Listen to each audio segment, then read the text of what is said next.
बिहार से भी आ रही हैं, वो तस्वीरें जरा अपने दर्शकों को दिखा दें, क्योंकि मंत्रिमंडल विस्तार वहां पर होना है। तस्वीरें दिखाइए जरा। मुख्यमंत्री नीतीश कुमार वहां पर पहुंच गए हैं और वहां मंत्रिमंडल विस्तार के लिए वो पहुंचे हैं।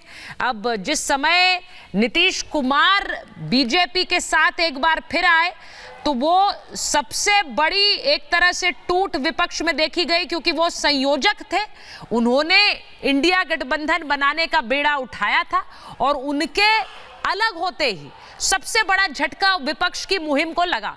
आज वही नीतीश कुमार अब बीजेपी के साथ बिहार में सरकार बनाए हुए हैं, मंत्रिमंडल विस्तार हो रहा है। ये तस्वीरें आपको मैं सीधे बिहार से दिखा रही हूं और वहां पर राजभवन की ये तस्वीरें जहां पर नीतीश कुमार पहुंचे हुए हैं, उनके साथ उनके मंत्रिमंडल के जो सदस्य हैं वो भी पहुंचे हुए हैं। लेकिन नए चेहरे कौन होंगे जो बिहार की सत्ता पर एक बार फिर से नीतीश कुमार के नेतृत्व में सरकार को चलाने का काम करेंगे, वो थोड़ी देर में साफ हो जाएगा। अटकलें सबसे ज्यादा इसी बात की थी कि पशुपति नाथ पारस और चिराग पासवान के बीच की जो एक लड़ाई रही उसको एनडीए में सुलझा लिया गया है, लेकिन आज पशुपति नाथ पारस की प्रेस कॉन्फ्रेंस के बाद यह साफ हो गया कि वो सुलझा नहीं है।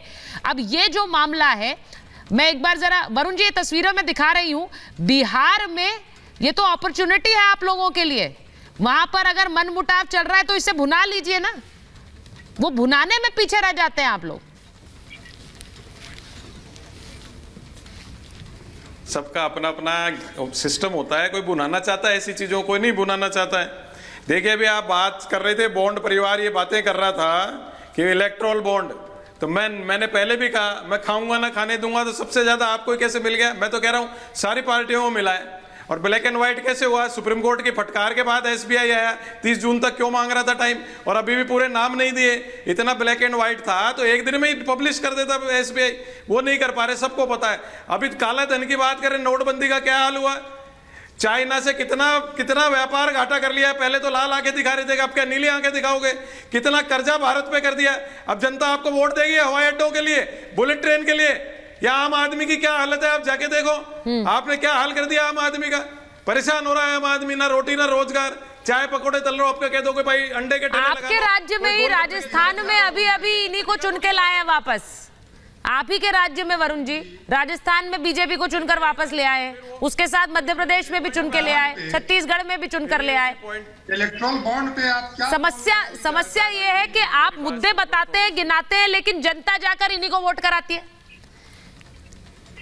राजीव, हाँ बोलिए धीरेन्द्र जी बोलिए। राजस्थान में जनता ने इनको नहीं, कांग्रेस को ही जिताया, लेकिन वो टिकटों के वितरण के कारण आ रही है कांग्रेस। कांग्रेस को ही जिताया है। अब ये अच्छा तरीका है। अरे कितना सा पैसा है राजीव गांधी फाउंडेशन में, वो तो पता है आपको। मुझे तो ये बताओ कितना व्यापार घटा है चाइना से। नहीं तो इस हार को जीत की तरह देखने में कोई फायदा नहीं होगा ना कांग्रेस पार्टी का। आप यही सोच के खुश होते रहिए कि हमें तो जीते हुए थे लेकिन टिकट वितरण खराब हो गया इसलिए हम हार गए, वरना हम जीते हुए थे। नहीं, मैं उस पे बोलता हूँ ना। 10 सेकंड। हाँ धीरेन्द्र जी बोलना चाह रहे, धीरेन्द्र जी बोलिए, एक मिनट वरुण जी आ रही, धीरेन्द्र जी बोलिए। वरुण जी, हाँ। देश का उद्योगपति अस्थायी सरकार चाहता हो, जो विकास देश का कर रहा हो उसको सहयोग करना चाहता हो, वो चाहता है। इसलिए हमें, हमारे गठबंधन के लोगों को या हम भारतीय जनता पार्टी को ज्यादा उन्होंने चंदा दिया, कांग्रेस को भी दिया, टीएमसी को भी दिया। अगर ये काले पैसे थे तो आप लोगों को नहीं लेना चाहिए था, इनकार कर देना चाहिए था। वहां पर तो आपने किया नहीं। और क्यों नहीं इनकार किया? क्योंकि आपके पास काले पैसे आ रहे थे, जो धीरज साहू के कमरे में पकड़े गया नगद पैसा। आप उस पर एक लाइन नहीं बोलते हो और आप इसको कह रहे हैं कि सुप्रीम कोर्ट ने फटकार लगाई। सुप्रीम कोर्ट ने कौन सी फटकार लगाई? सुप्रीम कोर्ट के पास एसबीआई ने पूरे आंकड़े लिफाफे बंद दे दिए थे। सुप्रीम कोर्ट ने मात्र इतना कहा ना कि इसको आप इलेक्शन कमीशन के वेबसाइट पे डाल दो। ये फटकार है क्या? ये तो व्हाइट मनी आया हुआ है, जिसको आप एक नैरेटिव सेट करना चाह रहे हो कि भ्रष्टाचार में सरकार, भ्रष्टाचार में सरकार। आप लोग इसको पिछले 10 सालों से, 15 सालों से चस्पाने का काम कर रहे हो मोदी जी के खिलाफ में कि चौकीदार ये है, चौकीदार वो है। लेकिन देश के लोगों का अटूट विश्वास है, प्रेम और विश्वास है हमारी नरेंद्र मोदी जी की सरकार पे। और तीसरी बार उनको फिर से एक बार प्रधानमंत्री बनाने के लिए पूरे देश के लोग तैयार। मैं ये तस्वीरें जो दिखा रही हूँ, हैदराबाद में प्रधानमंत्री का रोड शो चल रहा है, उसकी ये तस्वीरें आ रही हैं। अब ये जिस तरह से प्रधानमंत्री हैदराबाद में है और प्रधानमंत्री पिछले कई दिनों से जिस तरह उत्तर दक्षिण पूरब हर जगह जा रहे हैं, उनकी एक चुनाव के बाद रैलियां होनी है, होली के बाद रैलियां होनी है तकरीबन 150, लेकिन उससे पहले जिस तरह की तैयारी और जिस तरह से सुबह से रात तक वो ना सिर्फ पार्टी का प्रचार कर रहे हैं बल्कि उपलब्धियां गिना रहे हैं, ये विपक्ष क्यों नहीं कर पाता है काका जी? सवाल ये है, इसमें कहीं पीछे रह जाते हैं क्या? अभी वरुण जी ने कहा कि हमने तो बहुत जगह अच्छा काम किया है लेकिन सरकारें उन्हीं की चुन के आ जाती हैं। वरुण काका जी जल्दी से।